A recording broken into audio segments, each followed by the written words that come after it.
So we're about a month out from the 2022 midterm elections and a couple days away from finding out who controls the last Senate seat in Georgia. So I think it's about time we start analyzing some races, and particularly some races with a particular phenomenon attached to them. Usually you'll see a lot of elections with about 97% of the vote going to either a Democrat or Republican, but there were multiple races this election where multiple independents or third-party candidates got a sizable amount of the vote. In particular, I'll be focusing on governor and Senate races because with the exception of Montana's 2nd Congressional District where independent Gary Buchanan outran the Democratic nominee, there aren't many notable House races where independents did super well. But let's start out with the most notable independent running for Senate in Utah, where 2016 presidential candidate Evan McMullin challenged Republican incumbent Mike Lee. Now, of course, there was no Democratic candidate nominated for this race. Of course, McMullin had the support of the state Democratic Party. However,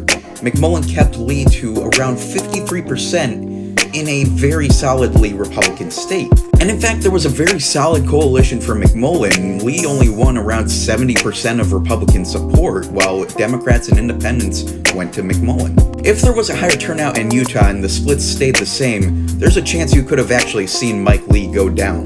Now, there is a slight pattern to these independent performances. They all take place in the Midwest and West of the country here. For example, in North Dakota, where Republican incumbent John Hoeven got reelected, there was a sizable amount of the vote going to an independent candidate. A while back, I covered Rick Becker's challenge to John Hoeven in the Republican primary. However, after losing a convention vote, he dropped out and later ran as an independent. And this independent candidacy proved to be relatively lucrative, getting almost 20% of the vote and keeping Hoeven under 60%. Similarly, in Idaho, which we'll see again later, entrepreneur Scott Cleveland ran as an independent, garnering 8.5% of the vote.